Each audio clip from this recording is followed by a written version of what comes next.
Fala pessoal, como é que vocês estão no Congresso de TI 2023? Estão muito animados aí? Essa é a minha, eu acho que quarta apresentação aqui no evento. Gente, eu estou muito feliz de estar aqui com vocês falando de um tema que eu adoro, que é um tema de máquina de vendas para TI, né? A gente sempre fica com essa dúvida, eu converso muito com os empresários de TI. Nossa, é possível fazer uma máquina de vendas em TI? Minha venda é tão complexa, eu tenho um ciclo de vendas longo, minha venda é técnica. Ao longo desses últimos anos, criando máquinas de vendas para a TI, eu aprendi algumas coisas que funcionam, algumas coisas que não funcionam tanto, e eu vou trazer nessa palestra tudo que há de melhor para você conseguir, enfim, criar a sua tão sonhada máquina de vendas em TI, beleza? E de quebra, que fechar ainda contratos de alto valor em 2024. Então, eu sei que esse tema é um tema bombástico, que todo mundo sempre quer saber, que é muito importante para a nossa operação, para o sucesso do nosso negócio. Então, é sobre isso que vamos falar hoje, é sobre vendas. Então, sejam muito bem-vindos, peguem o caderninho de anotações de vocês, eu estou com o meu caderninho aqui, peguem o caderno de vocês, comecem a fazer as anotações, porque vai vir muita coisa boa, muito conteúdo realmente imperdível para vocês aqui nessa palestra.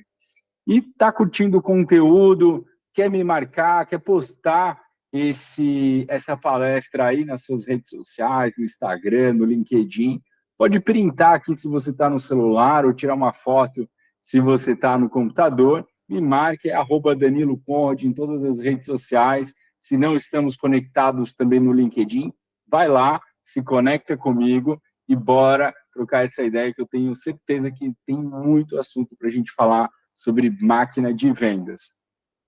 Bom, e antes até da gente começar a palestra, eu quero agradecer muito toda a equipe do Congresso de TI, já é minha quarta participação aí todo ano, batendo ponto aqui, sou muito grato a vocês, equipe aqui do Congresso de TI, pelo evento fantástico que vocês vêm conduzindo nos últimos anos, que já é, né, um dos principais, se não o principal evento da área de TI do Brasil, certo? Então, muito obrigado novamente pela confiança e vamos para cima que tem muito conteúdo aqui para vocês, galera. Gente, eu quero me apresentar também para quem ainda não me conhece. Eu sou Danilo Conde, eu sempre gosto de trazer o humano, né? Todos nós somos pessoas antes de sermos profissionais.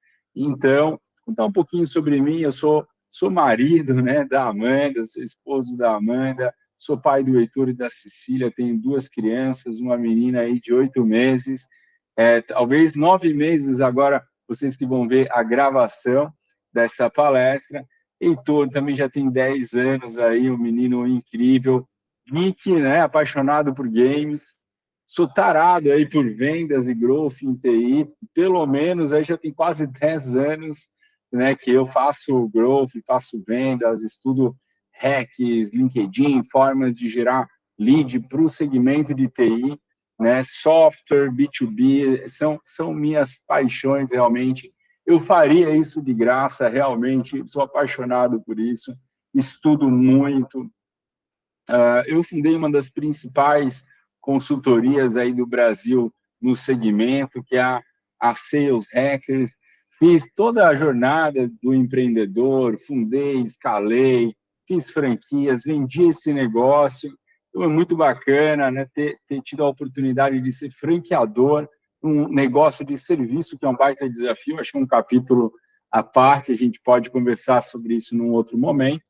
Sou também mentor aí nas principais incubadoras e aceleradoras do Brasil. E, para quem não me conhece, né, talvez você conheça alguns dos meus clientes. Grupo Falcone, Exact Sales, IPTrust, aí, segmento de tecnologia, Hards, aceleradora muito focada em hardware, em tecnologia, Speed e tantas outras, né, para falar algumas aí. Qualiserve, Kleber, um grande abraço. Vitec, Marco, um grande abraço. ISH, Armstrong, um grande abraço. E vamos para cima, que tem muito conteúdo para a gente falar. Gente, eu quero, primeira coisa, tá? Primeira coisa, antes de falar sobre venda, sobre estratégia, já que o tema dessa palestra é conteúdo de alto valor, né? Opa! Conquistar clientes de alto valor, certo? No mercado B2B, eu tenho uma coisa importante para falar para vocês, que são as oportunidades, né?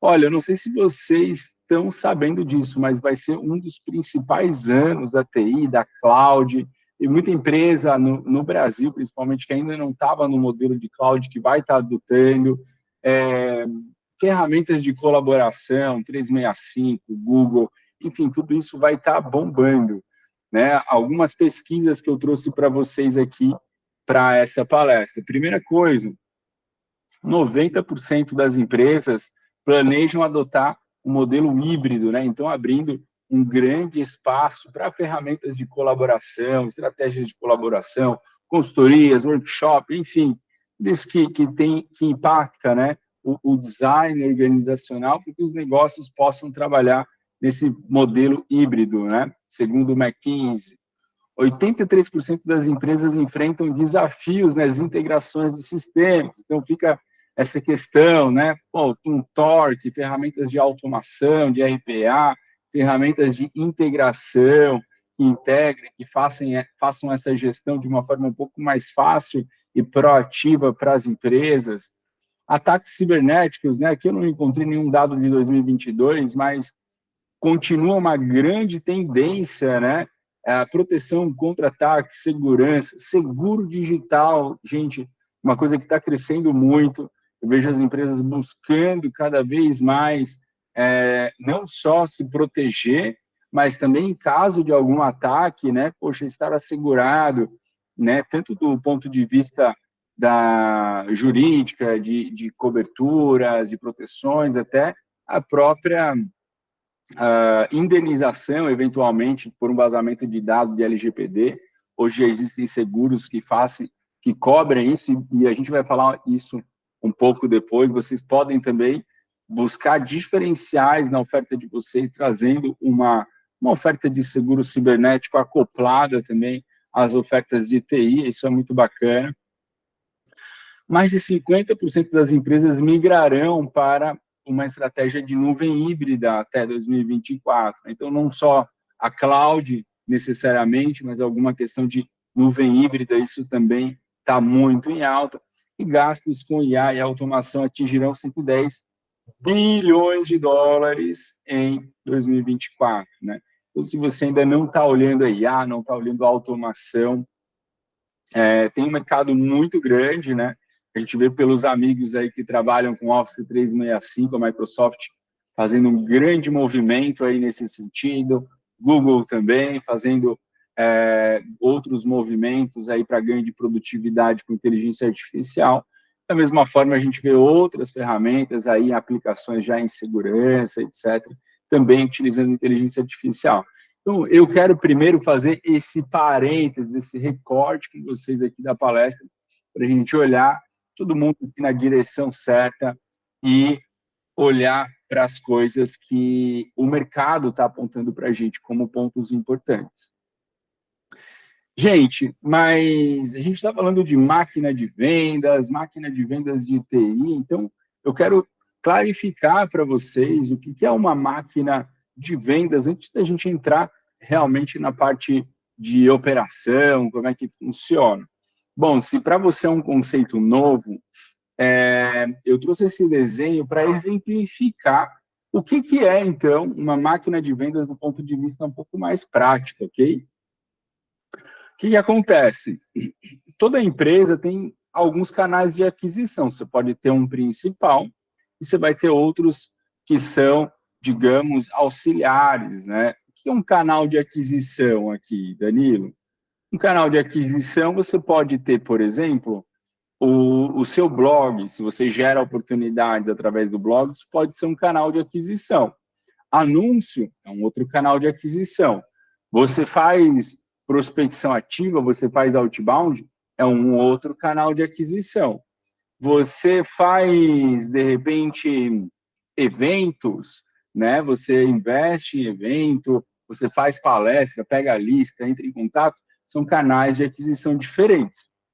O que a gente chama sempre em CRM, em gestão de vendas, é que as oportunidades possuem várias origens. Cada canal de aquisição é representado, então, por uma origem de oportunidades diferente. Uma vez que, inclusive, seu networking, por exemplo, pode ser um canal de aquisição, ok? Pô, eu sou do Rotary Club, enfim, pode ser. Eu sou do IMB, enfim, aqui, BNI, né? Aquelas questões de indicação, grupos de network, show, pode ser também um canal de aquisição para você. O que acontece? A gente tem, sempre que existe uma, digamos, demanda, nós vamos precisar de um processo de prospecção com algumas tentativas de contato. Poxa, o lead está o lead, né? O potencial cliente está dentro do perfil adequado, então ele está qualificado. Opa, qualificado. Vou até ajustar aqui o meu slide ao vivo com vocês. Ó. Então, ele está qualificação, a gente aplicou um processo de qualificação, então ele está o quê? Qualificado. Qualificado, então está liberado para fazer um agendamento. Fazemos esse agendamento, vai para uma reunião de diagnóstico de vendas, né? Então, eu gosto de separar sempre essa reunião de vendas em dois momentos, uma primeira reunião mais de escutar e uma segunda reunião de proposta. Não apresento tudo, Danilo, na mesma? Não apresento, tá? Muito teste aqui e vocês já vão entender por que isso faz muito sentido. A gente apresentou a proposta, vai fazer follow-up dessa proposta, etc., né? Vai fazer esse acompanhamento, vai falar com um, vai falar com outro, vai garantir um consenso nesse comitê de compras, vai resolver questões contratuais, manda um contrato para assinar, não tem contrato no papel mais, tá, gente? Não tem, isso não existe. Se a sua empresa ainda faz dessa forma, então está no momento de você ter um CRM que também possa te ajudar nessa questão da assinatura digital do contrato. Assinou o contrato, você vai fazer a sua passagem de bastão para a área técnica, todas as informações que a área técnica precisa, você vai preencher num formulário e, uau, novo cliente, ok? Todas essas etapas precisam estar geridas dentro de um CRM. Por quê? O que não pode ser medido não pode ser gerenciado. Um CRM vai trazer para você toda a visão de conversão, quantos por cento avançam, por que esse cliente não avançou, quanto tempo ele está ficando em cada etapa, etc. Gente, então, bem, assim, introdução, tá? Se você nunca tinha visto um processo de vendas como esse, bom, primeira coisa, então, acho que já está gerando um valor legal para você. Printa esse slide, depois conversa com os sócios, conversa com a equipe, porque isso pode te ajudar bastante. É um processo validado, tá, gente? Que eu aplico nos meus negócios, nos meus clientes, com muito sucesso, funciona muito bem. Tá? Então, não tem crise, isso é para dar certo. Isso que é anatomia, beleza? É uma visão básica, só para você começar a ter alguma gestão. Agora, né? É possível criar uma máquina de venda para empresas de TI? É possível, Danilo? Aí, eu quero, antes de responder essa pergunta, eu quero trazer para vocês os maiores desafios que vocês, empresários de TI, enfrentam para criar uma máquina de vendas, tá? Quais são esses desafios? O primeiro, muitos CEOs, tá? E aí eu falo aqui do ponto de vista do cliente, não veem a área técnica, a área de TI como estratégica. Isso é um desafio, certo? Ou seja, muitas vezes os empresários de TI são obrigados a iniciar e a buscar sempre a área técnica, os gestores de TI do cliente, certo? ele não tem abertura com o CEO. Por quê? Porque o CEO está ocupado com outras demandas. Aí tem um ponto interessante que eu trago para vocês, é o seguinte, reflexões, ok? O que você tem feito para mudar isso? Né? O que você tem feito para ajudar os CEOs a tomarem consciência de que a área de TI é uma área estratégica nos seus respectivos negócios? O que vocês têm feito para que esse cliente ele tome consciência disso? Você tem criado conteúdo no LinkedIn, você tem se posicionado, você tem escrito texto, vídeo, o que você tem feito para mudar isso? Essa é a minha primeira provocação. Outra questão, tá? A venda é muito técnica, é difícil recrutar bons vendedores, isso é verdade. A venda é muito técnica, é difícil recrutar bons vendedores de TI, eu concordo. Mas aí fica uma provocação novamente, que é que a sua venda é muito técnica, por que não quebrar, né, essa venda que é técnica em alguns momentos em que talvez o técnico esteja envolvido em uma parte do processo e não em outra, porque normalmente esse profissional tem custo de hora um pouco mais caro, ou você faz, se você é técnico, você é o CEO de uma empresa de TI, por que você não começa, né, sendo essa pessoa técnica e busca um profissional de vendas para te ajudar na prospecção, no fechamento, no acompanhamento das oportunidades, que é onde mais dói, né? Então, algumas questões. Agora, puxa, é difícil recrutar bons profissionais de TI, bons vendedores, em todo o segmento, tá, gente? Então, tem estratégia para a gente fazer esse recrutamento de uma forma mais acertada. Mas, assim, todo segmento, isso é um desafio e a gente não pode, enfim, deixar de buscar nossa máquina de vendas por causa disso. Outra questão, empresários de TI têm maior apreço pela área técnica do que pela área de vendas. Isso é uma grande verdade, tá?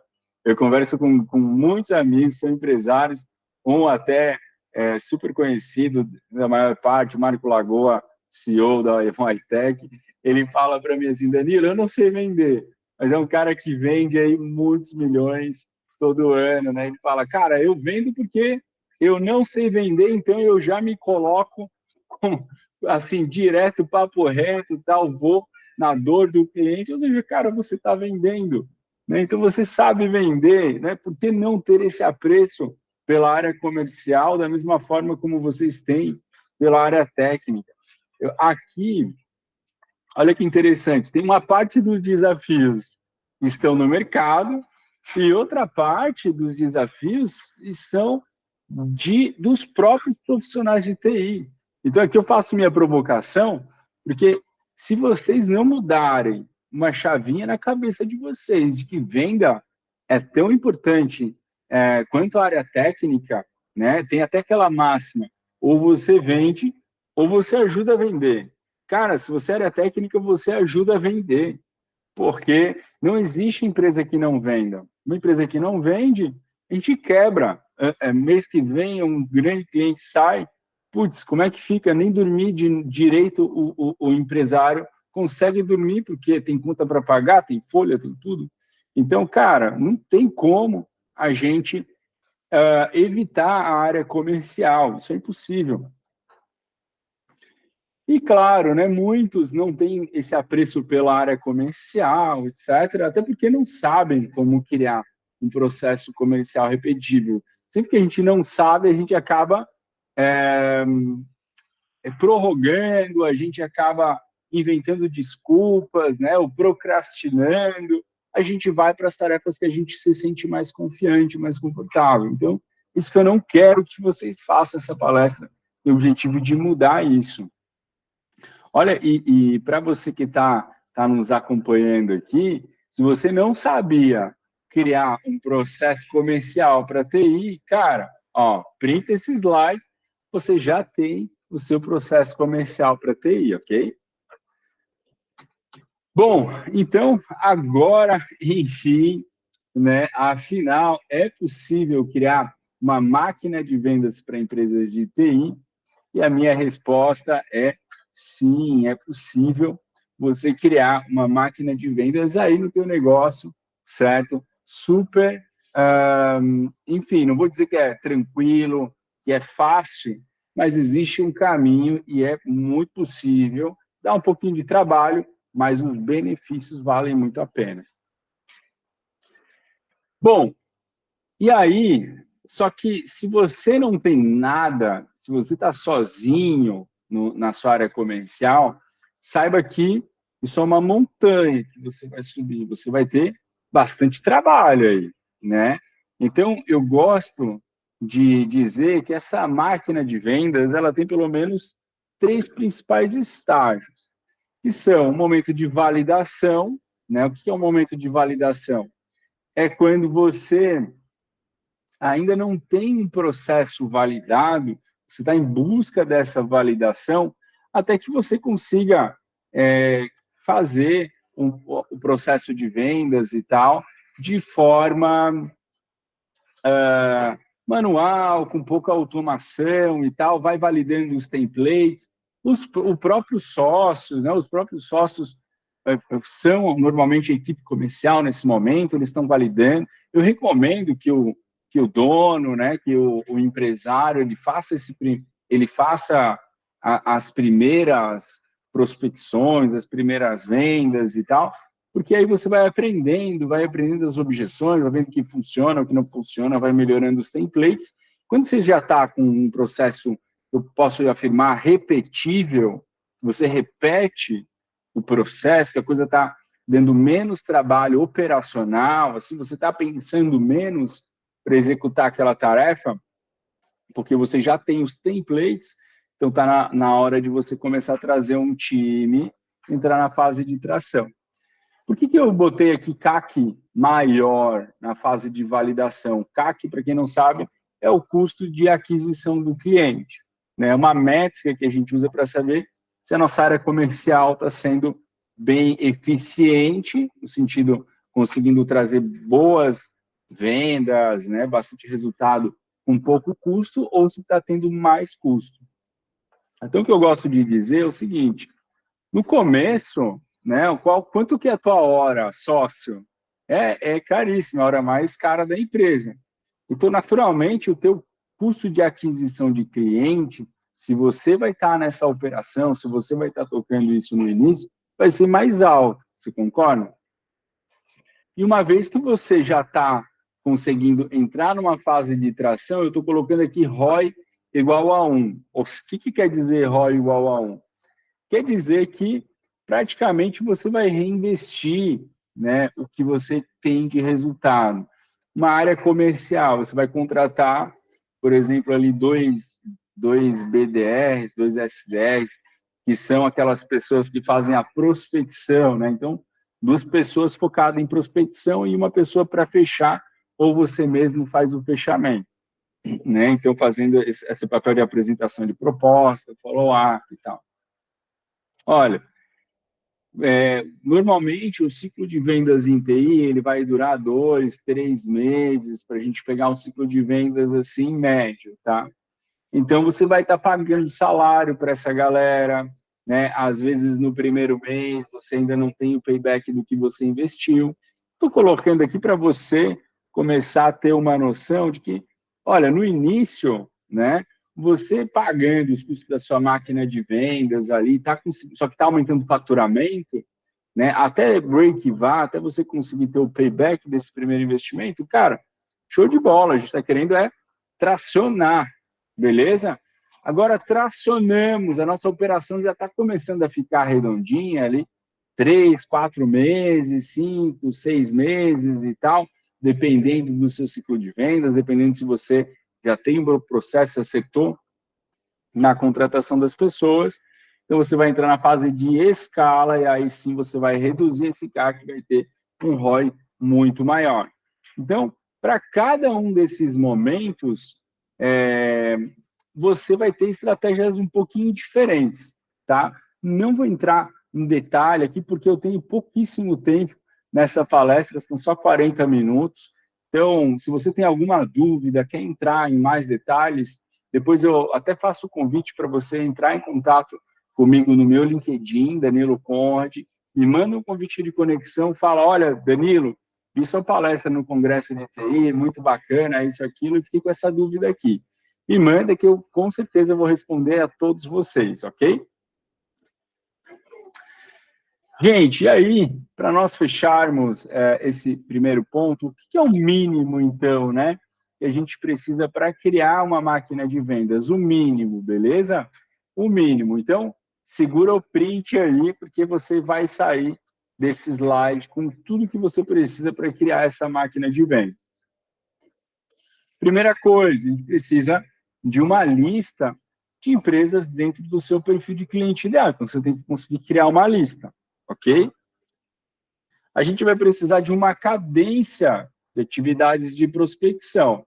Cadência, então, para quem ainda não sabe, são as atividades que o nosso pré-vendedor, o nosso vendedor, ele vai fazer para conseguir falar com um decisor da outra empresa e conseguir marcar uma reunião de vendas, tá? Uma reunião de diagnóstico que vai virar depois uma oportunidade de vendas. Um roteiro para essa ligação do pré-vendedor, que a gente chama de uma ligação de descoberta, um discovery call, ela dura mais ou menos uns 15 minutos, é uma ligação rápida, tá? Então, mas para checar alguns itens de dor, algumas questões, e se tiver fit, marque a reunião de diagnóstico. Precisa também de um roteiro para essa reunião de diagnóstico, sabe quais perguntas o nosso vendedor precisa fazer, que informações que ele vai buscar para conseguir personalizar e criar essa proposta. 5, a gente precisa de um modelo de proposta, certo? Que com pouca customização crie essa percepção de que foi personalizado para o nosso cliente, que não seja muito difícil de precificar. 6, funil de vendas, né? Um funil de vendas para acompanhar as oportunidades, pode se inspirar nesse modelo que eu mostrei para vocês alguns slides atrás. E, por fim, o modelo de contrato com assinatura digital. Se vocês tiverem esses 7 pontos aí na sua empresa, olha, já dá para começar a ter uma figura de máquina de vendas. Aí talvez você está se perguntando, né? Poxa, Danilo, legal, cara, mas é muita coisa. Não é muita coisa. Cara, isso aqui é bem tranquilo. Se pegar focadinho aqui e tal, você consegue, às vezes até num dia, você fecha todos esses itens. Eu vou entrar em alguns itens que eu considero mais importantes, ok? Porque, por falta de tempo, eu não vou conseguir passar todos os itens. O primeiro, da parte da lista, que eu sei que dói muito para vocês, empresários de TI, como é que monta, né, uma lista dentro do perfil de cliente ideal? Você pode utilizar N ferramentas, vou falar direto as minhas preferidas. Eu gosto muito da Speedio, vocês já vão entender por quê. A Speedio é uma ferramenta para você gerar listas de prospecção outbound. Nesse exemplo, eu fiz vários filtros, né? Eu filtrei aqui, ó,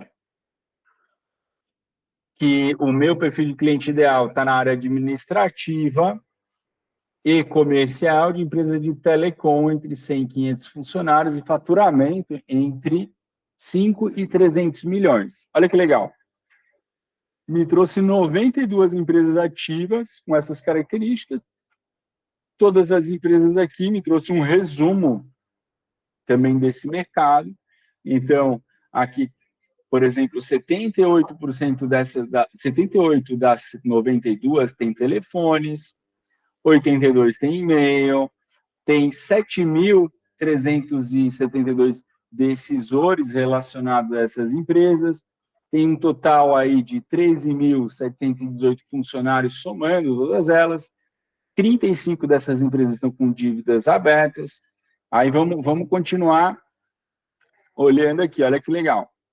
Então, temos um resumo, faturamento. Então, olha, quantas empresas a gente teve para cada corte de faturamento? Temos aqui, olha que bacana, número de funcionários da mesma forma, os estados, a tributação, quem que é lucro real, quem é presumido, os setores, atividade econômica. o serviço de comunicação, você vê todos os canais aqui, ênfase textual das empresas, olha que legal, tecnologia, que tipo de tecnologias que elas utilizam, práticas da empresa, facility, service, pagamento, franquia. E olha aqui que legal, provedor cloud. Então, para a galera que trabalha com tecnologia, imagine que você pode fazer uma lista só para bater em concorrente. Então, isso é muito bacana, que isso pode ajudar você muito na sua prospecção. Outra questão bacana, decisores, né, o departamento dos decisores, onde é que os decisores estão nesse segmento. E aí vou abrir aqui também um lead para vocês verem, tá? Ó, tem todas as informações, eu peguei essa MOB, Serviço de Telecomunicações, tem todas as informações da empresa aqui, faturamento, aqui em registro a gente vê os quinais, quantas PJs, olha, tem 89 pessoas jurídicas, fiz um filtro aqui, ó, por decisores, diretor, veio os decisores de cada cargo, se a gente clica aqui, vai direto para o perfil do LinkedIn da Mona Lisa, tá? Então, muito legal, diretor de sucesso do cliente, diretor e tal.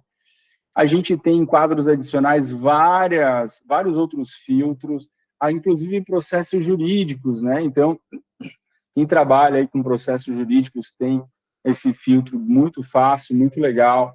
A gente consegue filtrar também reclamações por categoria.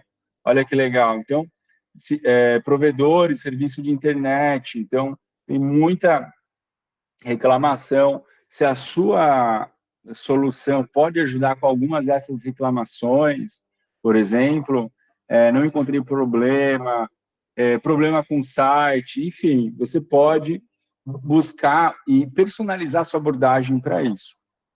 Olha que bacana também aqui, ó, tecnologia, quem que usa essa empresa aqui, por exemplo, usa hospedagem Alfa Soluções, ó, hospedagem de e-mail Outlook, você vê que deve estar numa suíte Microsoft. Mostra todo o link das empresas sócias desse CNPJ, isso é muito bacana também.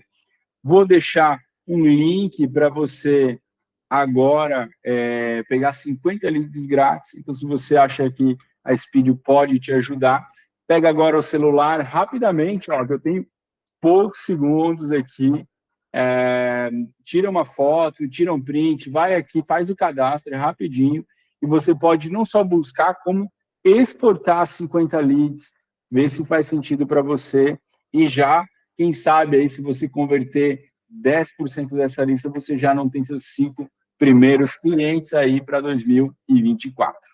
Fechou?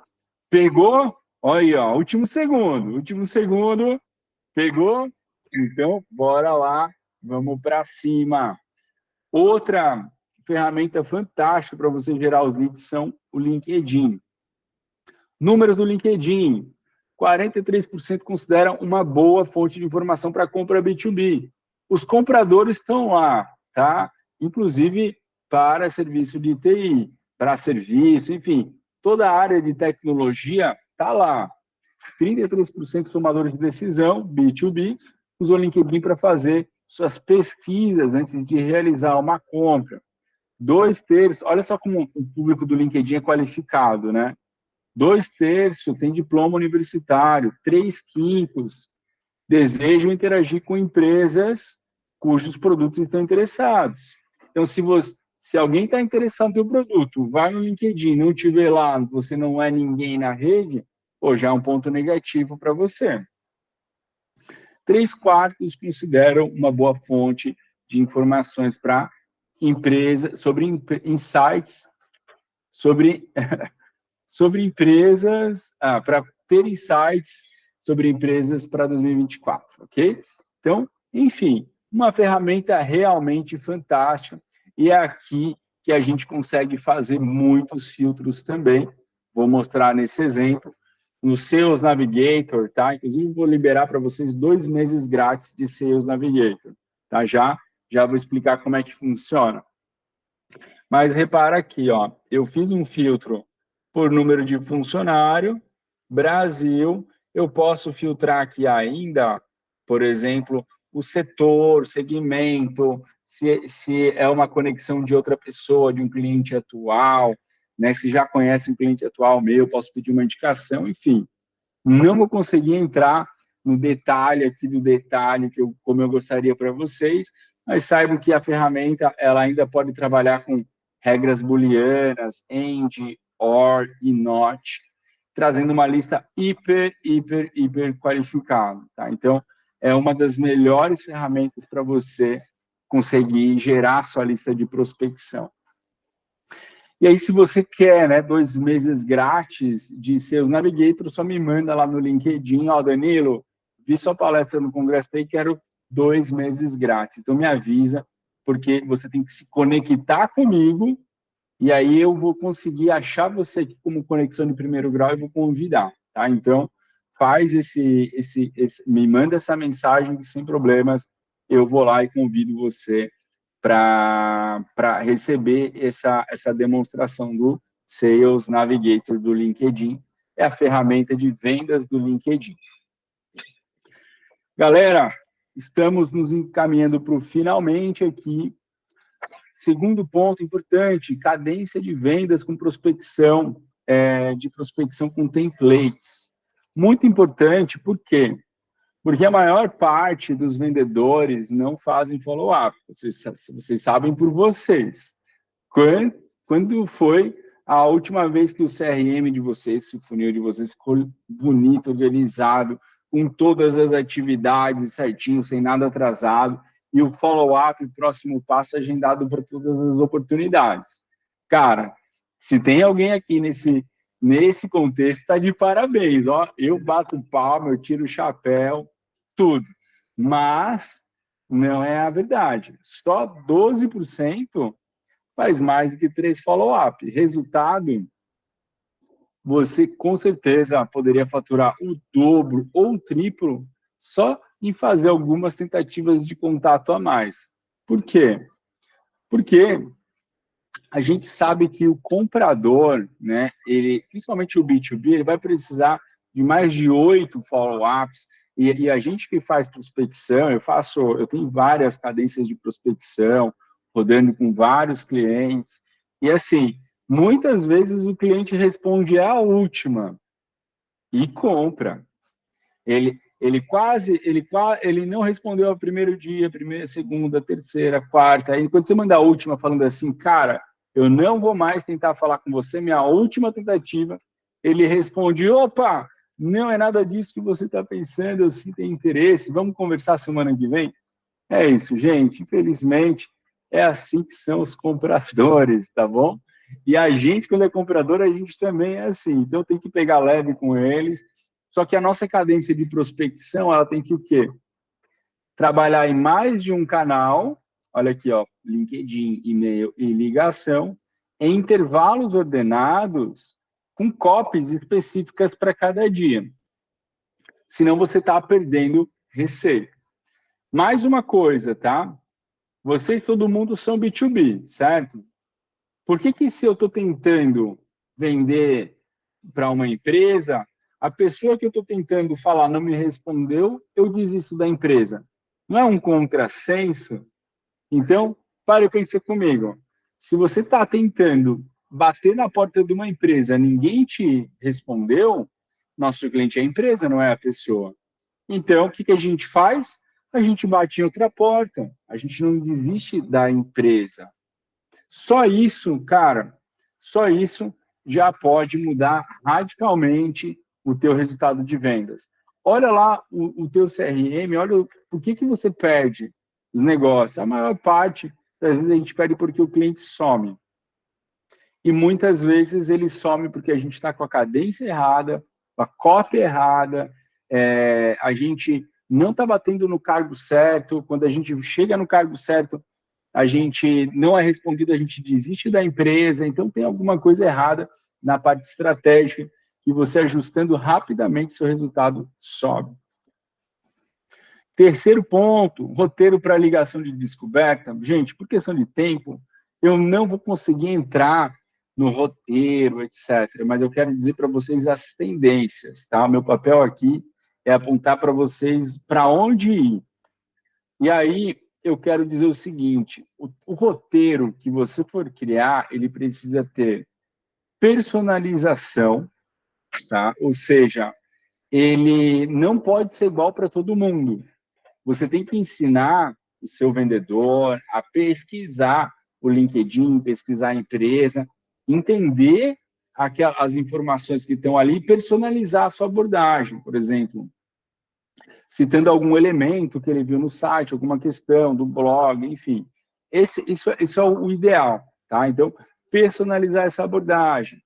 A gente tem que treinar a equipe comercial também para conseguir gerar insights. Então, os roteiros que a gente for criar, tem que ensinar alguma coisa. Vai lá no ChatGPT, pergunta as dúvidas do segmento, os desafios do segmento, tenta responder esses desafios no decorrer da sua abordagem. E, por fim, posicionamento. Posicionamento é muito importante, né? Eu converso com vários empreendedores de TI e eles dizem assim, eu trabalho com 365, como se fosse uma commodity, né? Olha, mas serviço não existe como ser commodity. Você pode ter tanta coisa que você pode trazer como um diferencial. Um dos diferenciais muito interessantes, por exemplo, essa parte do seguro, né? A Blue Cyber, uma startup brasileira que trabalha com esse tipo de seguro. Depois, se vocês tiverem interesse também, me manda lá no LinkedIn que eu mando o link para vocês conhecerem. É uma startup que trabalha com esse tipo de seguro cibernético, né? Ou seguro cyber, enfim. Aí tem vários tipos de cobertura. Imagina você poder proteger o seu cliente, né, com um serviço de segurança, etc. E você garante para ele que, caso ainda alguma coisa aconteça, no compliance isso está assegurado. Qualquer questão de LGPD, etc. e tal, ele tem um seguro, uma pólice, ou seja, ele está contratando o melhor dos mundos. Ele está contratando quem protege e também está contratando o seguro, né? É mais ou menos como um plano de saúde e medicina preventiva, né? Então, você tem, num caso de uma coisa mais de remediar, mas você também tem a parte preventiva. Isso é muito bacana, eu vejo que é uma grande tendência para 2024. Gente, CRM, né? O Customer Relationship Management. Essa CRM não é só uma sigla bonitinha, tá? CRM é uma ferramenta indispensável para você conseguir o quê? Maior fluidez na questão do processo. Imagina se você tiver que saber de cabeça quem que estava no primeiro, no segundo, terceiro, no quarto, no quinto dia da sua cadência, os templates, o que tem que ser falado em cada fase, a passagem do cliente de uma área para outra. Então, muito importante, mesmo na fase de validação, tá? Então, muito importante que você faça, que você tenha um CRM, inclusive, para a fase de validação. Todas as informações centralizadas, facilmente acionáveis, relatórios, melhoram a qualidade das decisões e, claro, um ganho de conversão, um ganho de produtividade, um aumento também no número de oportunidades que você vai gerar com o CRM. Porque o que não pode ser medido, já falamos, não pode ser gerenciado. Só o fato de você ter um CRM, começar a fazer gestão, olhar para quem você perdeu, começar a fazer uma análise, com certeza já vai aumentar muito o resultado de vendas de vocês para o próximo ano. E, para fecharmos aqui, galera, se você está buscando também um CRM, né? Aqui tem um QR Code na tela para você preencher um formulário, não demora nem um minuto, e aí você pode já solicitar também uma avaliação gratuita, um teste grátis de um CRM para TI, que é o mesmo CRM que eu utilizo aqui, e aí a gente pode até conversar, trocar uma ideia sobre o processo, se você quiser mais alguma informação, além do teste grátis, gratuito, você já vai ter todos os contatos aqui também. Galera, então, quase nos finalmente, dúvidas por causa do tempo, vamos deixar para o LinkedIn. Então, se você ainda não é conectado comigo, Danilo Conrad, lá no LinkedIn, Danilo Conrad, também no Instagram. Se você fez alguma postagem, pode me marcar, que eu vou repostar todos os stories, etc. e tal. Está aqui meu WhatsApp pessoal também, para a gente conversar sobre projeto, consultoria, enfim, tá? O meu canal de contato. Bom, acho que estourei um pouquinho o tempo, certo? Mas estou muito feliz de estar aqui com vocês. Quero agradecer novamente todo o pessoal do Congresso de TI, 10ª edição, que esse evento continue muitos anos ainda impactando todo o mercado de TI brasileiro e inclusive fora, quem sabe, futuramente, por que não? Gente, um grande abraço, fiquem com Deus, excelente semana e contem comigo para montar e escalar essa máquina de vendas da empresa de TI de vocês. Tamo junto, bora para cima.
Olá, depois desta breve introdução, aqui lhes fala Walter Mello e para essa palestra aqui no Congresso de TI, eu trouxe um tema, na verdade, disfarçado de provocação, e essa provocação seria: o que é QA?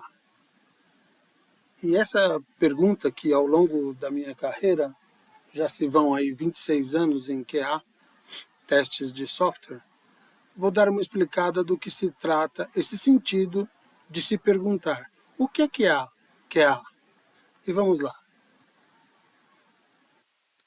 Bem, se pensarmos do princípio de QA, de seu surgimento, alguns marcos importantes desde que cheguemos até o presente, nós podemos citar aí da década de 40 o início do controle de qualidade na manufatura, que logo isso depois veio para a área de TI e ao mesmo tempo acompanhou essa mesma evolução. Em 1980, ou seja, dos anos 80 e no caso em diante, automação de testes de software. Essas datas que eu estou falando, infelizmente até pouco tempo, as coisas eram descobertas, lançadas ou disponibilizadas fora do Brasil e nós tínhamos uma espécie de um delay. Nós tínhamos um tempo para chegar até o Brasil, as informações, o conhecimento de algumas ferramentas, metodologias, até como a gente pôde ver ali que do surgimento até chegarmos em 2020, tivemos o maior uso de inteligência artificial, já nessa época, não é de agora que está sofrendo um boom um pouco maior, as ferramentas de inteligência artificial já eram usadas para poder compor ferramentas de QA e testes de software e também ajudar nesses processos. Desse início, nós chegamos até hoje, que seria o momento do hoje de QA. De 2020 em diante, nós teríamos ali para destacar, por exemplo, em 2022, a integração mais profunda de inteligência artificial e machine learning nos testes de software para melhorar a eficiência e a precisão. Então, foi um momento em que se trabalhava com QA. Dentro dela, uma das ferramentas seriam testes de software, e os testes de softwares usados contando com que a repetição, a assertividade, a acurácia necessária fosse conseguida até mesmo com a integração de outras ferramentas. Essas datas, quando a palestra ficar disponibilizada, todos podem dar uma consultada, pegar aí como tópico para consultar e verificar que de hoje, o hoje de QA, nós podemos ter a pergunta que é a proposição dessa palestra. O que é QA? Ou seja, de hoje QA, para onde vai? Essa pergunta ela tem uma série de respostas onde eu fiz uma compilação pelo número volumoso de contatos que eu tenho da área de QA e testes de software e cheguei nessas sínteses que estão colocadas nas duas aqui para vocês primeiro. E eu, por isso que está grifado ali, teria para dizer para vocês que, pela minha visão, a área de QA vai acabar. Não vai existir mais área de QA. Mas viemos de uma confusão, viemos de um momento em que todos os profissionais trabalhando, os profissionais envolvidos, foram deixando acontecer uma confusão que engoliram um pouco da responsabilidade dos profissionais e a identificação de profissionais de QA e testes de software. O que eu estou falando?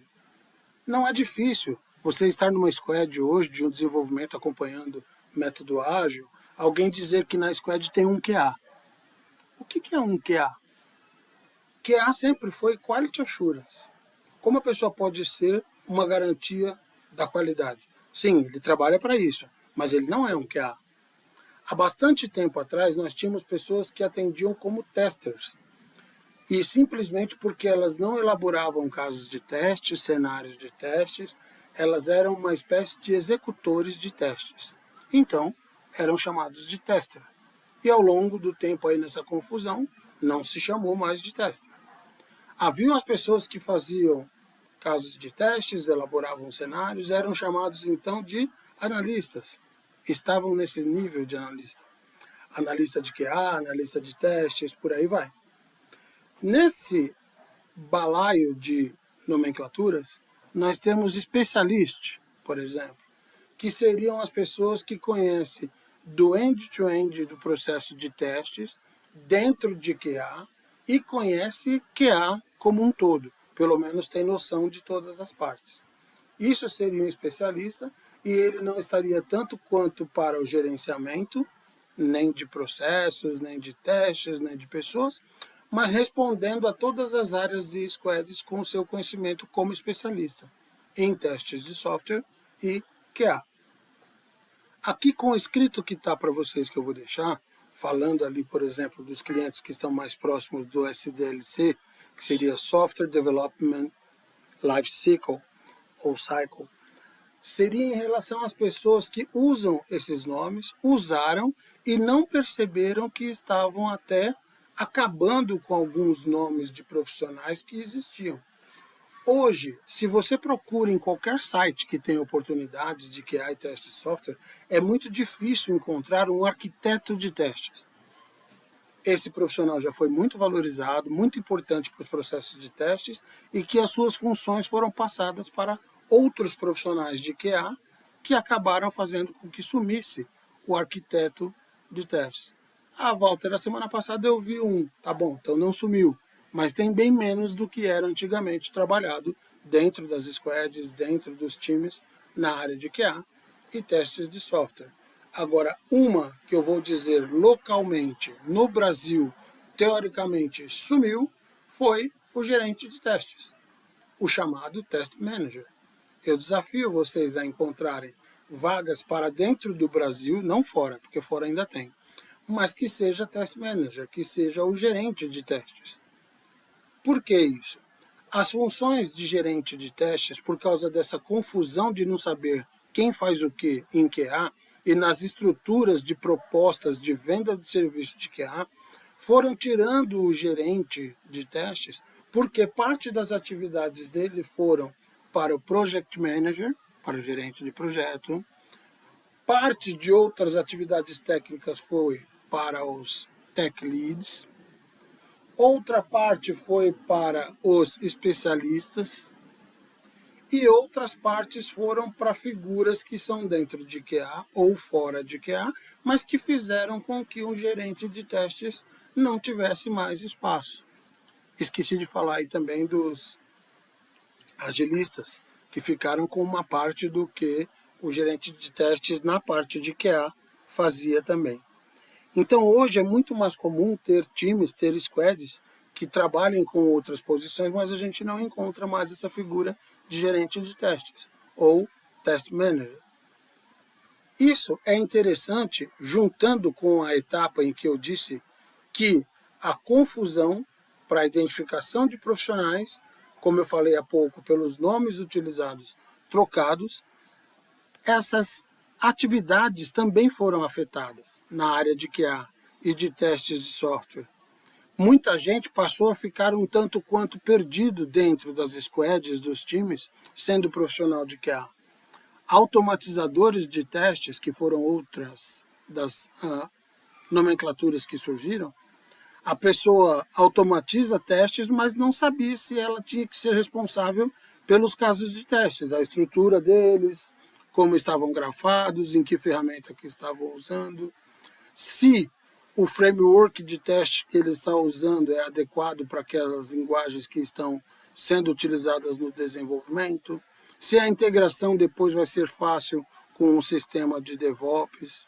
Eu até adiantei no slide anterior falando da confusão, sobre o gerente de testes que sumiu. Nesse slide eu estou grafando aqui, que realmente sumiu, e por conta das atividades que ficaram diluídas, outros papéis foram assumindo essas responsabilidades, alguns cargos de QA, profissionais de QA deixaram de existir, e outros ficaram adequados com nomes que não refletem o que eles realmente fazem, o que eles representam. Isso é uma coisa muito legal de pensar. E se vocês voltarem agora ouvindo, assistindo essa palestra, podem pensar que aquela proposição não é tão pequena quanto o que há QA.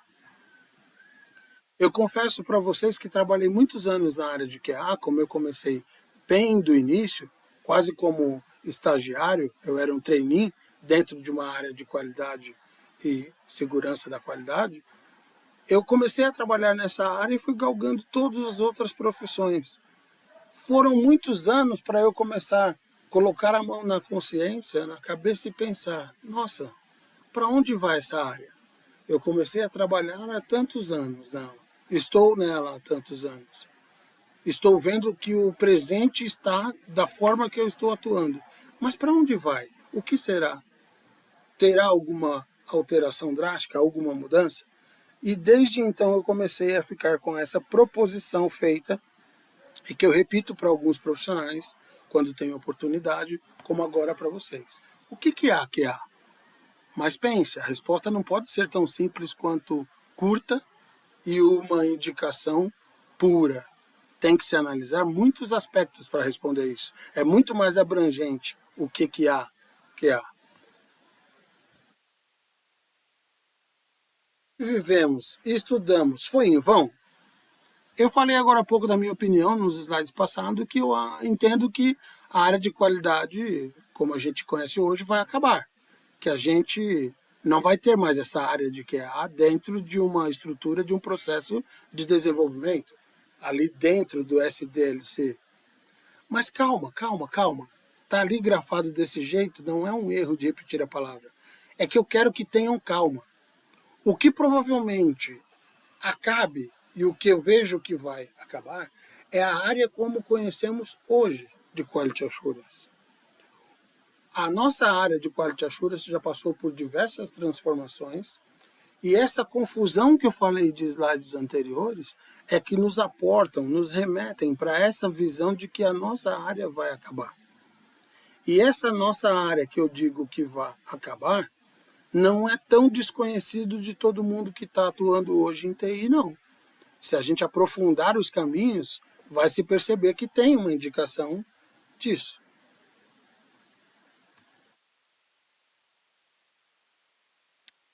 Eu repito, preciso que todos fiquem calmos. Calma, calma, calma. Eu disse a área de QA e não os profissionais dela, que seriam dentro da minha previsão de que vá acabar. Para poder explicar isso um pouco, eu vou ter que falar para vocês de um movimento que existiu dentro de TI, pensando no SDLC, envolvendo a parte de testes, não era nem QA como um todo, era apenas testes, e que se chamou Shift Left. De uma tradução direta, um pensamento de olhar para o idioma inglês seria fazer um encurtamento à esquerda, ter um atalho, passar para a esquerda, ir para a esquerda, algo assim. Você já ouviu falar? Você sabe o que é? Se não, eu explico agora. Se sim, vocês relembram comigo para poder entender qual foi daquela minha indicação na hora da previsão. O Shift Left consistia em se colocar a área de testes, o pessoal de testes, para começar algumas atividades, tantas quantas fossem possíveis, mais à esquerda do processo definido como SDLC. Eu sei que eu estou falando aqui, tem gente que não é da área de TI, não é da área de QA, não é da área de testes, pode até se interessar em fazer uma transição de carreira, faça, sejam bem-vindos. Inclusive, depois, se quiserem procurar, tem um livro meu publicado para esse pessoal, chama-se Fundamentos de Testes, e serve muito para o pessoal começar a entender a nossa área. Agora, dentro da área, esse Shift Left queria dizer para o pessoal de testes, assim, por exemplo, se os requisitos vão ser refinados, vindos de um PO, que está na área de negócios, com o pessoal do desenvolvimento, para entender como é que desenvolve aquelas funcionalidades ou aquelas histórias que a pessoa está colocando dentro do dev, dentro do desenvolvimento, que se colocasse pessoas de testes para participar desse refinamento, para que ela já tivesse um olhar de testes. Quando desenvolverem isso de acordo com o que o dev está propondo, está dizendo que vai fazer, eu vou testar da seguinte forma e se for automatizar com a ferramenta tal. Isso seria pegar algo que estava lá na direita, lá mais para o final do SDLC, lá no caso do Software Development Life Cycle, e colocar mais para a esquerda. E se fazia isso com todas as atividades possíveis. Puxar para a esquerda. Esse movimento foi um movimento, em princípio, bem sucedido. E algumas atividades nunca voltaram. Nos dias de hoje, nós pensamos em uma estruturação, em algumas estimativas, pensar em como é o ciclo de desenvolvimento de aplicações de software, e as atividades já estão consideradas de testes lá na esquerda, lá no início do processo que ainda ia ser de desenvolvimento.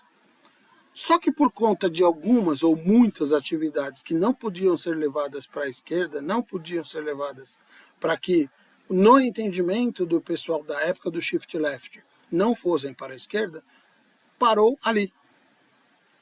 E o que eu vejo hoje, porque tem aquela indicação de eu dizer que a área de QA teria uma pretensão a acabar. E para isso, eu poderia dizer para vocês que nós vamos precisar de uma reestruturação na área de QA. Existe um profissional de QA? Existe, mas precisa verificar onde ele vai estar posicionado, como ele vai trabalhar, como ele vai ser chamado e onde ele vai usar os skills que ele tinha até o momento da reestruturação. Isso porque, do jeito que eu falei para vocês do SDLC, em relação a chegar até uma parte final lá na direita, tinha uma etapa depois que era considerada de QA e de testes de software. A parte de QA tinha algumas atividades, por causa do Shift Left e outras ações, que começam sim lá no início. Porém, imaginem que se de lá da direita eu pegasse a área de QA, levasse inteira, com tudo, com testes de software, para a esquerda, e ela fosse a mesma etapa de desenvolvimento. Fizéssemos uma fusão entre desenvolvimento e QA. Porque nesse momento eu vou estar trazendo tudo para a esquerda. O que vai acontecer com o SDLC num pensamento primário? Ele diminuiria. Porém, para fazer as atividades que devs têm que cumprir e QAs têm que cumprir, agindo e interagindo todos juntos, isso poderia levar mais tempo. Então, a etapa de desenvolvimento poderia ficar um pouco maior. Só que ainda assim, já tendo o QA junto, essa área ia ficar mais curta do que a SDLC inicial que a gente começou a fazer esse movimento. Então, a área de QA deixaria de ser área de QA lá no final, com testes de software, de nome mesmo, para acabar, para sumir. E viria para a esquerda, dentro da área, aliás, da etapa de desenvolvimento, e os desenvolvedores trocariam skills conforme avança o tempo e os profissionais, conforme vão se capacitando, e os profissionais de QA também vão se capacitando com devs para poder dividir algumas atividades. Por exemplo, quando um desenvolvedor acaba o código de uma feature, ao invés de passar para uma outra etapa para esperar um QA fazer os testes, ele já poderia estar com um QA do lado da equipe dele, junto na mesma etapa, e dizer, olha, eu acabei isso daqui, me ajuda a testar? E o QA iria ver como que poderia testar essa funcionalidade, acoplando ferramentas, o dev ajudando com os ajustes, e eles ali já resolvendo uma coisa que demoraria muito tempo, bastante tempo. Então, o que nós provavelmente teremos será a inclusão da área de QA, com testes de software e tudo, para dentro da área de desenvolvimento. Isso é o que eu fiz de indicação para vocês, e eu acho que seja a possível resposta no momento para o que é QA. Agora, quando os dois profissionais se juntarem numa mesma etapa, na etapa de desenvolvimento, que pode levar a um outro nome, vão existir profissionais desenvolvedores e profissionais testadores, ou profissionais de QA. E o que vai acontecer com a nomenclatura? Tanto os devs quanto os QAs e os testadores, se quiserem se chamar ou se auto-identificar assim, vão passar a ser o que está surgindo agora como engenheiro de software. Engenheiro também, em alguns lugares, de QA. Porque cada engenheiro desse, quando for convivendo com o de teste e o de teste com o de desenvolvimento, eles vão ter essa lista de atividades a cumprir e num dado momento não vai fazer diferença se ele for desenvolvedor ou se ele for, como dizem erroneamente, um QA.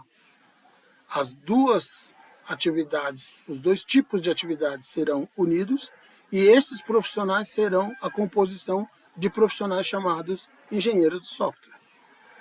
Então, assim, essa junção já é conhecida hoje, já tem estudo para essas atividades que vão compor o papel de engenheiro de software, que me levam a também considerar aquela minha indicação do fim da área, como QA inteira e testes de software dentro.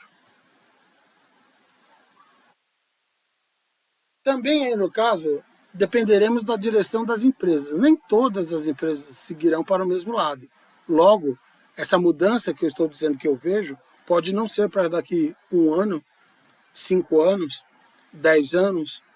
Isso pode ser em relação ao futuro. Só precisamos estar prontos. Se acontecer e for logo ou chegar na empresa que vocês trabalham ou que vocês entrarem, estejam prontos para essa vertente também. Isso pode ser a resposta de o que é QA. Porque, ao mesmo tempo que eu digo que pode demorar muito, eu vou falar no nome de algumas empresas aqui, que se disserem que eu falei, eu nego. Podem ter até pessoas dessas empresas assistindo, ou depois comentado com outras, mas eu vou dizer aqui algumas empresas que são um pouco pequenas, elas são bem pequenas e bem desconhecidas. No meio bancário, eu vou falar Nubank. Acho que ninguém ouviu falar de Nubank e não sabe qual que eu estou falando. Na parte de entregas de comida e outros, ninguém ouviu falar de iFood. Na parte de vendas de produtos diversos, de e-commerce, interligações e entregas, ninguém ouviu falar de Mercado Livre, o Meli. Ah, Walter, você está explicando aqui que pode demorar, pode ser o futuro, por que você está falando dessas 3 empresas? Eu fiz uma brincadeira que são muito pequenas e que ninguém conhece, mas eu tenho certeza que uma das 3, pelo menos, alguém aí já ouviu falar e sabe do tamanho da empresa. Agora, o que muitas pessoas não sabem e às vezes não pesquisam, não tem essa vibe ainda, é que Nubank, Meli, iFood, e eu poderia citar outras, não tem QA. Agora eu posso ver aquelas carinhas com um emoji, com as mãozinhas do lado do rosto, pensando, meu Deus, mas não é que não tem profissional de QA, acabou a nossa profissão, é como eu disse, já viraram engenheiros de software, já estão trabalhando em squads, de squads que cumprem dentro do ágil até a etapa de desenvolvimento, e lá dentro está todo mundo de QA e testes de software. E isso já vem rolando há muito tempo. Se alguém aqui quiser me dizer que não deu certo, que o Nubank está quebrando por causa de TI, por causa dessa extinção de QA, ou o Mercado Livre, ou o iFood, pode ficar à vontade, pode falar que eu fico ouvindo a sua justificativa. Mas para mim são empresas que estão lá na frente, já estão com um pezinho um pouco mais no futuro, dentro de cada segmento de cada uma, só que eles já estão nesse pensamento que eu estou dizendo que pode acontecer com QA em todas as empresas que buscarem performance e melhor adequação dentro dos times, até para custear times também. Tá bem? Acho que é mais um pedacinho da resposta. O que há? QA. Espero que depois da palestra aqui, quando vocês ouvirem uma pergunta parecida, vocês estejam preparados e estejam pelo menos pensando no que será que há? E essa é a proposição.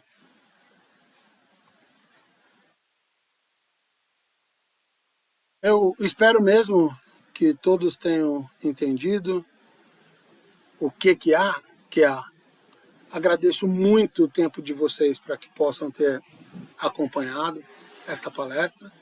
Ficarei à disposição de todos, claro, por esses contatos que vão ficar na apresentação. Depois vocês verifiquem como é que assiste de novo, para poder ter os meus contatos. E por qualquer um deles, a empresa Testforce Brasil, eu sou o CEO dela, e tenho a participação no mercado global de testes de software, qualidade de software, à disposição de qualquer pessoa que esteja assistindo essa palestra, que esteja em contato com esse conteúdo e a provocação que eu fiz. Eu agradeço por acompanharem. O que há? Bom, pessoal, vamos aí para umas perguntas, algumas coisas em relação a isso, e nos vemos mais adiante. Um abraço.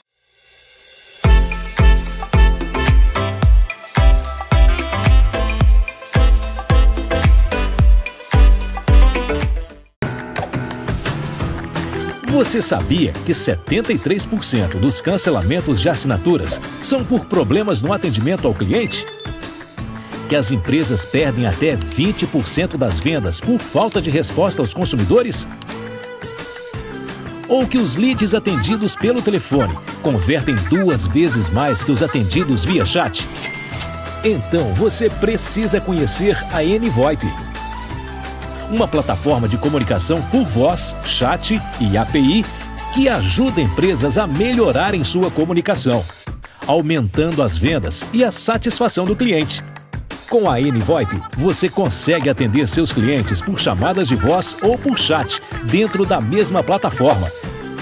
Cria fluxos de atendimentos intuitivos e usa nosso serviço de Business Intelligence em tempo real, transformando seus dados em insights valiosos que podem transformar o seu negócio. Conheça a NVoIP e resolva os problemas de comunicação com seus clientes.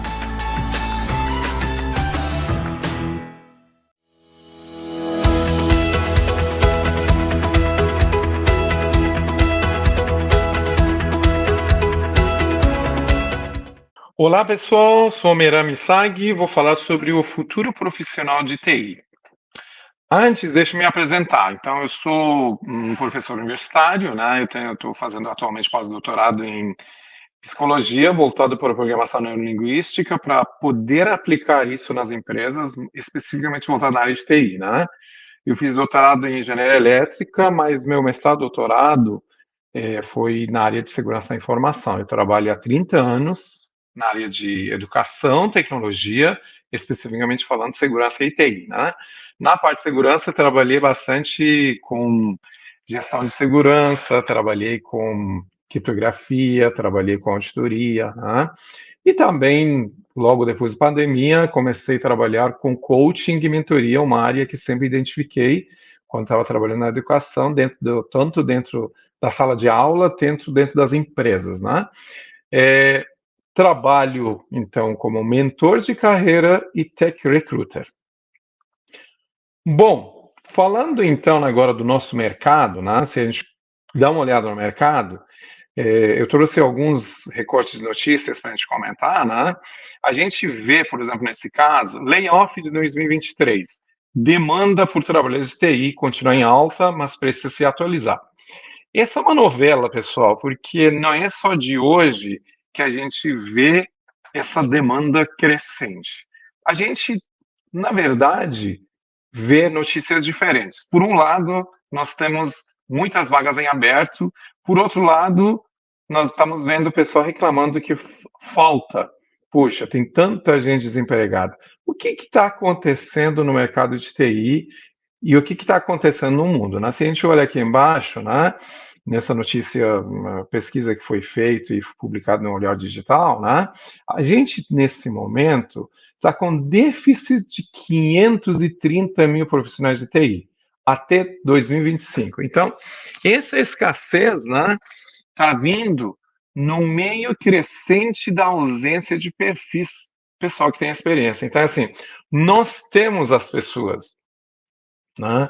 Nós estamos tendo essas vagas, mas nós não temos pessoas que estejam preparadas para isto, pessoas que possam fazer isso, né?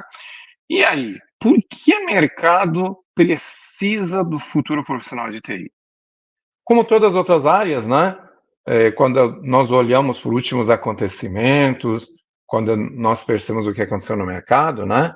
Quando nós precisávamos ir para um determinado local, íamos pedir um táxi por radiotáxi ou íamos no ponto de táxi pedir um táxi. Com todos os prós e contras, pegávamos táxi, era o único meio que a gente podia utilizar, além dos outros meios existentes. E hoje nós temos este serviço por aplicativo, né?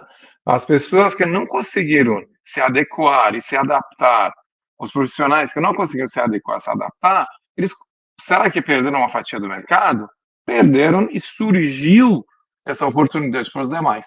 A mesma coisa acontece numa área que sofre atualizações constantemente, porque a área de TI, em muitas e maioria das empresas, é uma área do meio, não é área fim.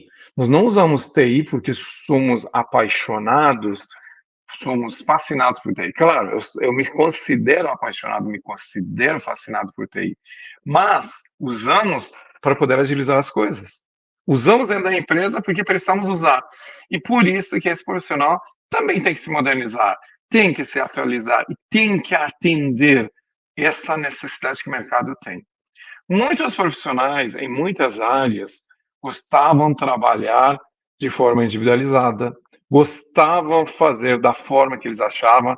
Eu sou programador, vou falar do jeito que eu quiser, eu falo linguagem do código. E aí, o mercado de hoje não tem muito espaço para as pessoas que falam assim, né? Nós trabalhamos no mundo colaborativo. As pessoas colaboram.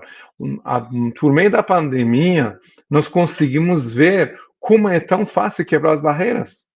A pandemia trouxe, por lições mais duras que sejam, algumas questões muito relevantes que vamos levar para o resto da vida. Eu posso trabalhar com quem eu quiser, de onde eu quiser. Isto, inclusive, nós aproveitamos como benefício. Então, como é que a gente pode atender essa demanda? E o que na verdade, ressaltou isto são nos momentos que a gente também vive. Nós vivemos no cenário de guerra. Tá? Nós tivemos guerra da Rússia e Ucrânia. Nós estamos vivendo no meio de duas guerras atualmente, Israel e Palestina, né? Ou Israel e Hamas, né? E essa guerra, além de ser física, ela é cibernética também. Tá? Aqui eu trouxe um recorte para vocês falar sobre que os hackers entraram na guerra e atacaram os dois governos. Os dois grupos de vários países envolvidos comentam sobre isso. Poxa, mas o que tem a ver isso com o cara do TI? O que eu quero deixar claro aqui, que o futuro profissional de TI, independente da área que ele vai trabalhar, ele tem que saber de segurança da informação. Isso vai ser um diferencial. Puxa, mas eu não vou trabalhar com segurança da informação. Que bom, que legal. Mas, independente disso, você precisa ter noção de segurança da informação. Você precisa saber algumas questões, né? E por isso que nós comentamos muito sobre oportunidades que o mercado tem na área de cibersegurança. Né? Hoje nós falamos muito do ChatGPT, falamos do IA, né? E isso muita gente pensa, puxa, mas agora vai vir ChatGPT, vai vir IA e vai tirar meu emprego? Não vai tirar teu emprego. ChatGPT não faz inovação como nós fazemos. Né? Então, Brasil precisa formar 335 mil profissionais na segurança cibernética. Puxa, ele vai falar sobre só segurança cibernética? Eu aproveitei uma parte sobre segurança cibernética. Nós temos muitas áreas abertas na área de TI. E para quem tem curiosidade de quanto esses caras ganham, iniciante pode ser de 5 mil ou passar de 24 mil quando o profissional tem experiência, ele já ocupa um cargo elevado, né? Então, isto chama a atenção, isto faz a gente correr atrás e se preparar e fazer as coisas funcionarem, né? E eu pergunto para você que está nos assistindo aí, você se considera como profissional do futuro? Você acha que tem os quesitos que o mercado está em busca? Ou amanhã eu, que sou recruiter, poderia considerar chamar você para uma vaga para profissional do futuro de TI? O que esse profissional deveria ter ou deveria preencher para nós podermos chamar ele profissional do futuro? Vamos dar uma olhada nisso? Olha o que o mercado traz para a gente. O que eu reuni aqui nesse quadro é um conjunto de quesitos que o mercado respeita, mercado exige e mercado está buscando. Nós queremos um profissional que tenha visão de negócios. Não adianta dizer, eu fiz um curso, fiz faculdade, fiz tal coisa, sou programador. Aí eu pergunto, numa cidade industrial, vou colocar esse profissional para ocupar uma vaga de analista dentro de uma indústria. Ele não deveria saber sobre o ramo da indústria? Não deveria saber sobre equipamentos utilizados na indústria? Não deveria saber sobre a internet das coisas? Deveria. Então, o conhecimento sobre negócio, capacidade de planejamento é algo indispensável. Então, os entrevistadores, as pessoas que observam os perfis de vocês, seja no LinkedIn, Instagram, as postagens que vocês fazem no Twitter ou em outros locais, estão analisando seu comportamento. Por meio dessas suas colocações, suas reuniões, suas participações, eles vão saber se você tem visão de negócio ou não. Tá? Proatividade, antecipação de falhas. Nós valorizamos muito os profissionais que não fazem aquilo que só são mandados, não fazem só aquilo que tem que entregar. Você diz, não, o entregável era 2 projetos, por isso só me preparei para entregar isso para você. Hoje, valorizamos profissionais que sabem antecipar uma falha. Uma pessoa que vai ser responsável da área de suporte, por mais que ele é só da área de suporte, ele tem que saber a antecipação de falhas, e tem que saber hoje capacidade de servidor, quanto tempo esse servidor vai conseguir atender da forma que está. Quanto tempo esse link de internet é suficiente, não precisa trocar. Quanto tempo os profissionais que trabalham no Service Desk só que atendem da forma que está crescente. Estamos chegando no Black Friday, está chegando no Natal daqui a pouco. E como é que esses profissionais atendem, não atendem? Antecipação de falhas, proatividade. Solução rápida de problemas. Vou levar só problema para o chefe? O meu gestor, o diretor, precisamos trocar o servidor, não está dando mais conta, precisa contratar mais link. Mas você já foi cotar? Você já foi mostrar para ele qual seria esse plano agora? Qual seria a forma de monitorar isso? Isso se chama proatividade. E padrões? Política de segurança, política de privacidade, security policy, privacy policy, são coisas obrigatórias. Puxa, mas eu não vou trabalhar com segurança da informação. LGPD está aqui. Todos nós temos que saber. O cara de TI tem que saber diferenciar política de segurança da informação e política de privacidade da informação. Como ele tem que saber como é que é a continuidade de negócios da empresa dele. Como é que funciona plano de continuidade de negócios? Quem que eu chamo se dá problema, dá condição de desastre? Tem disaster recovery na empresa de vocês? Quem é responsável? Vocês sabem usar ferramentas de segurança? E outros nessa área?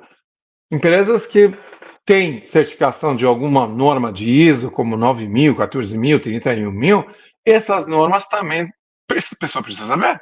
Né? Puxa, então tu está pedindo eu trabalhar no departamento de qualidade? Não. Precisamos conhecer, precisamos conviver com esses padrões, tá? E uma coisa muito importante, que exigimos muito, eu como professor, eu como recrutador, converso muito, são quesitos de comunicação. Para quem que eu estou escrevendo? Para quem que eu vou entregar as coisas que estão me pedindo? Escrita assertiva. Eu não estou entregando isso para qualquer um. É um executivo que vai ler. Então, eu não vou ficar escovando bits.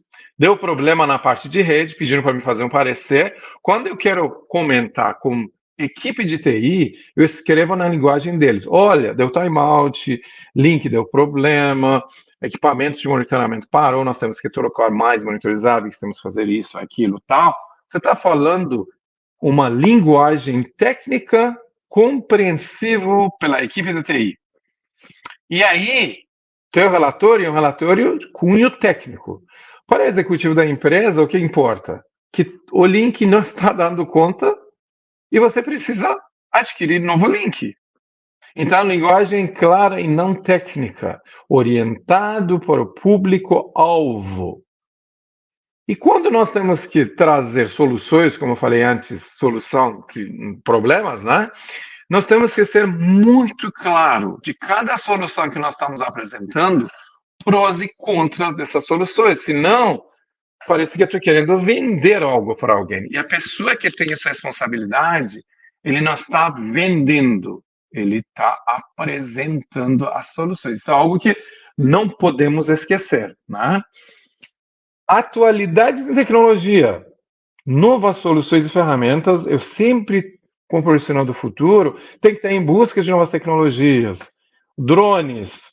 Na minha fábrica, estamos usando muito drones, montadoras de carro utilizando direto os drones, né? Para poder fazer monitoria no ciclo de produção da fábrica, né?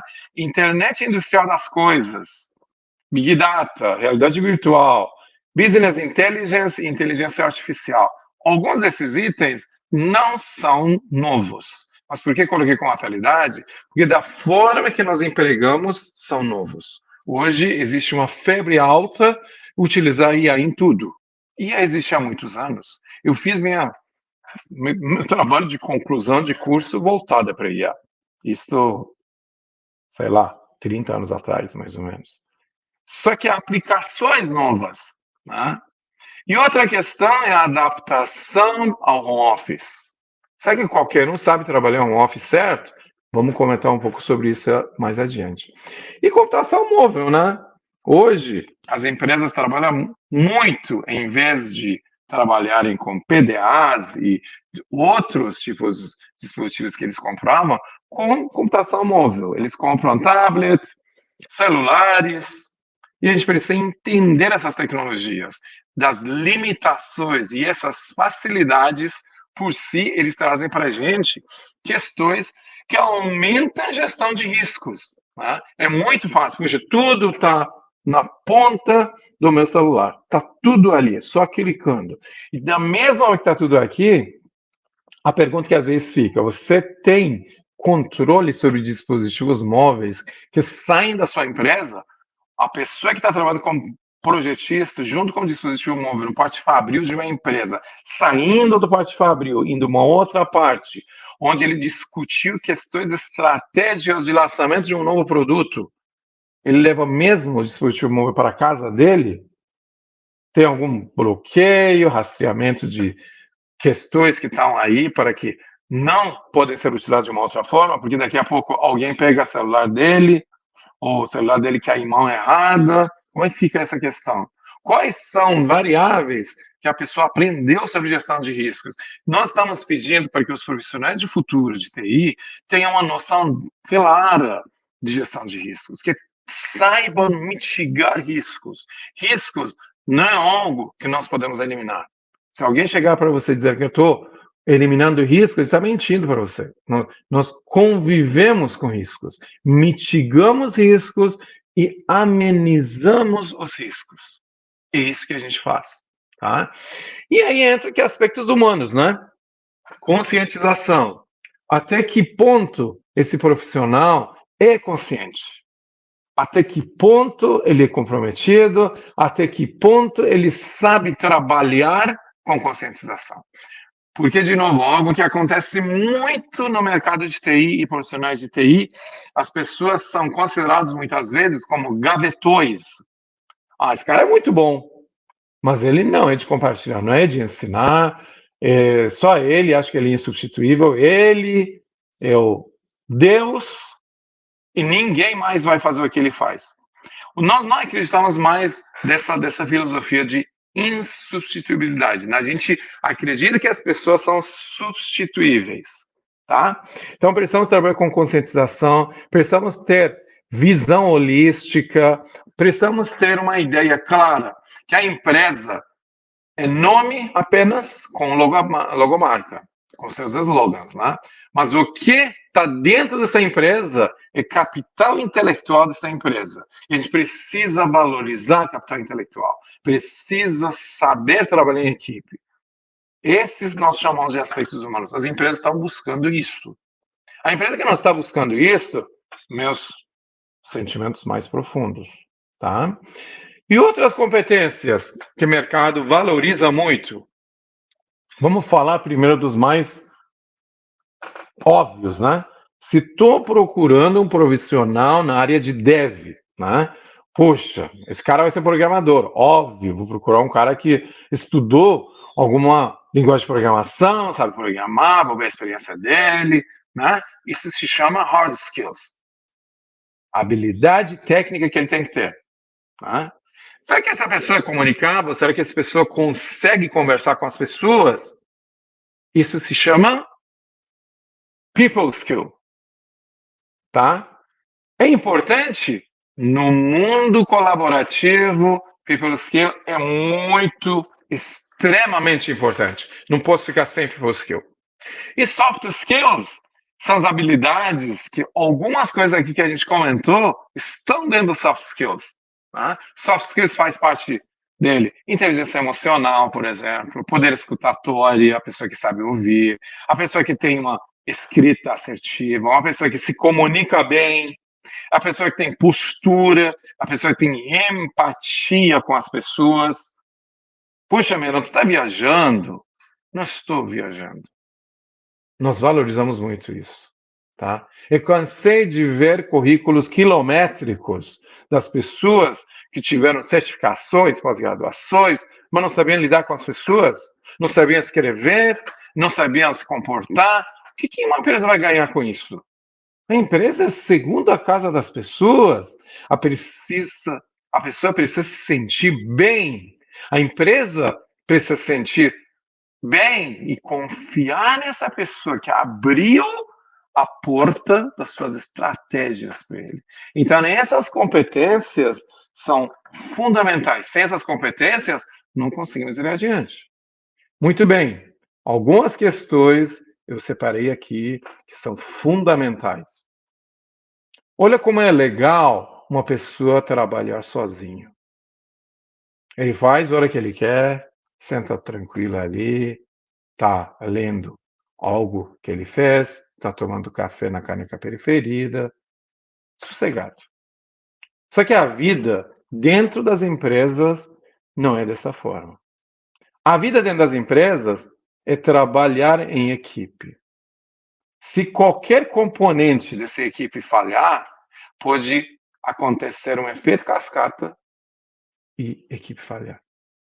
Isso que nós precisamos colocar na nossa cabeça.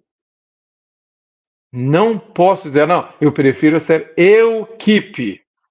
Precisamos aprender a trabalhar em equipe. Isso está sendo muito valorizado pelas empresas. E home office?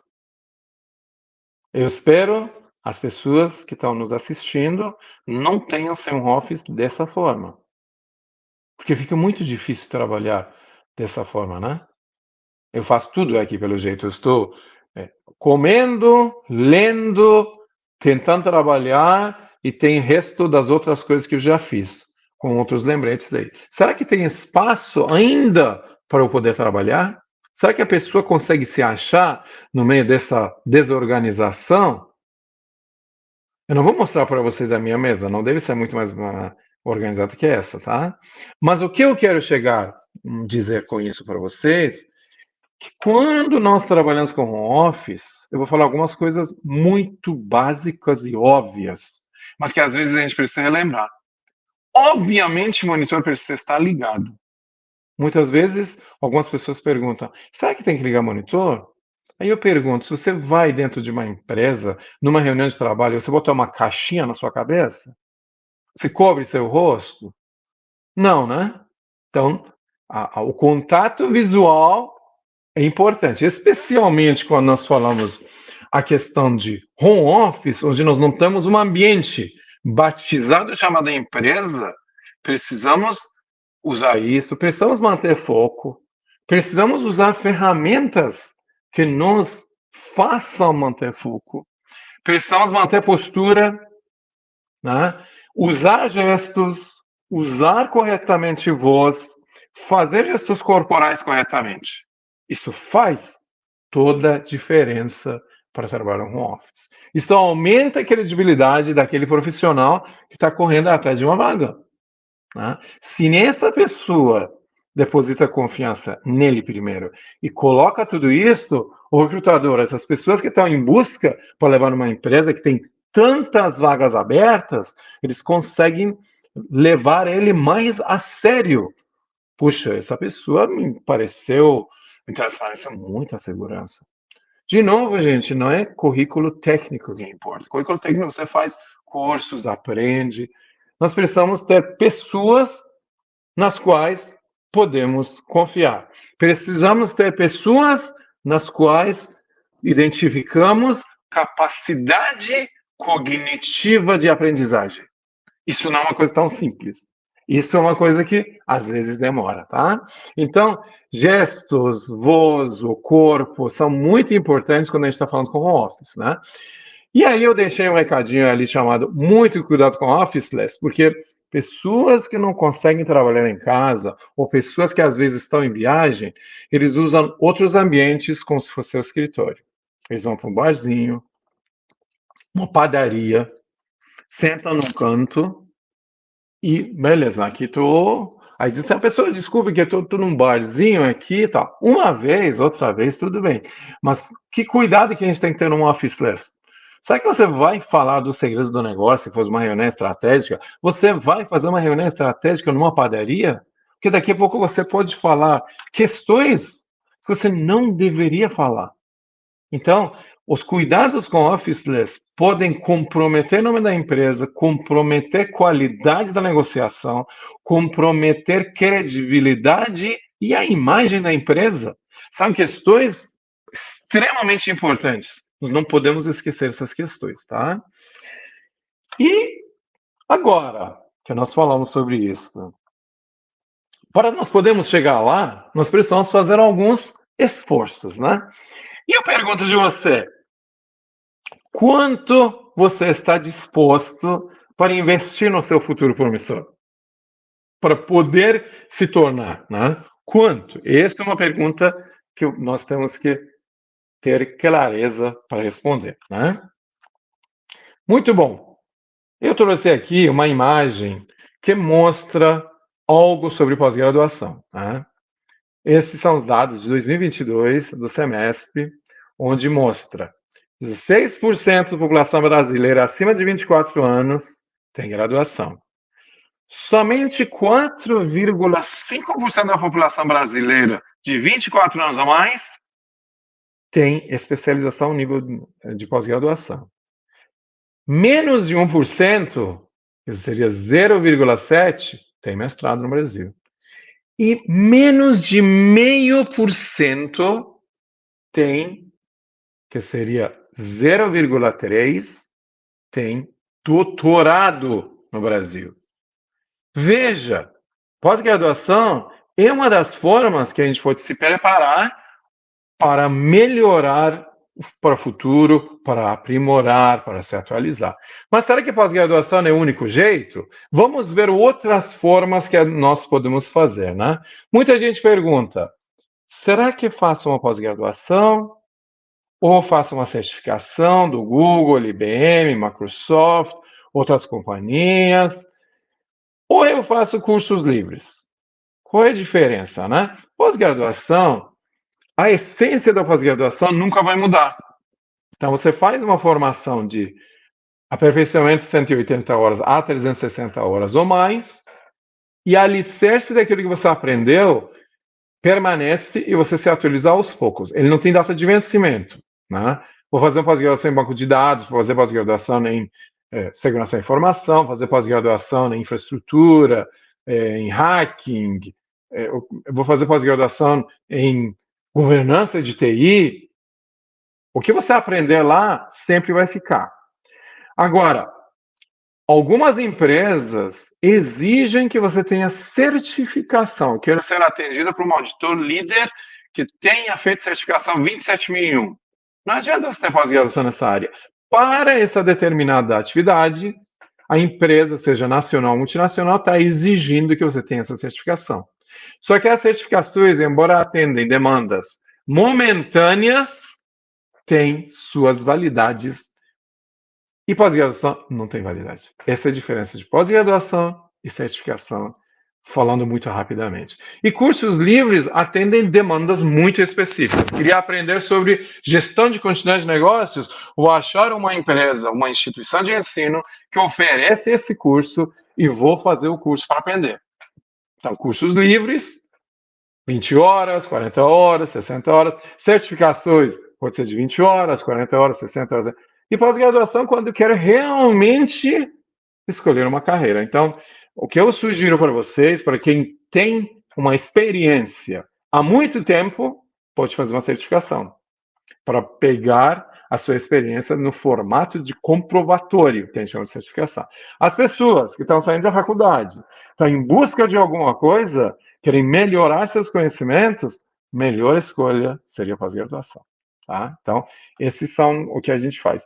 E uma não substitui a outra. Eu tenho certificação, eu tenho pós-graduação, eu já fiz cursos livres, tudo depende da necessidade que o momento, o cenário está nos trazendo.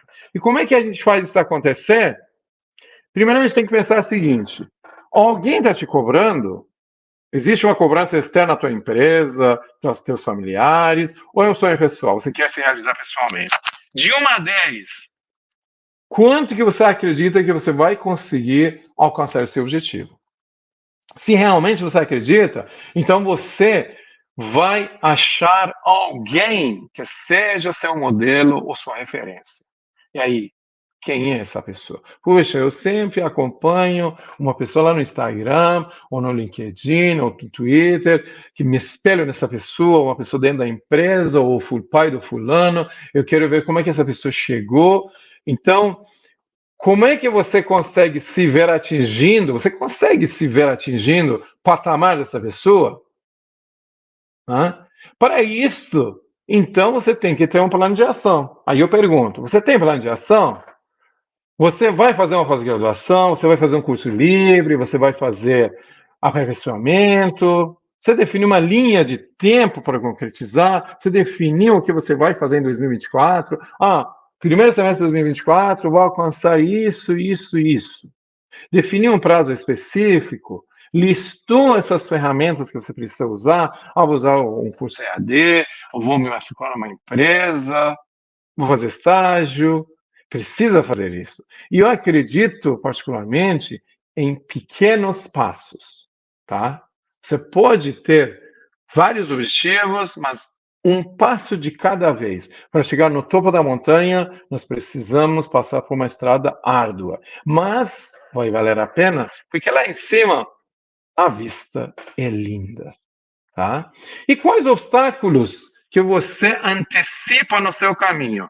Não, vou fazer curso de inglês, vou fazer isso, aquilo. Isso ajuda você a melhorar seu tempo também, tá? Bom, abrimos então espaço para perguntas. Agradeço muito a atenção de vocês.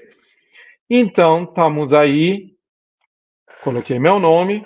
Quero agradecer mais uma vez o Congresso TI pela oportunidade e nossos telespectadores, né? E está aí meu LinkedIn. Muito obrigado.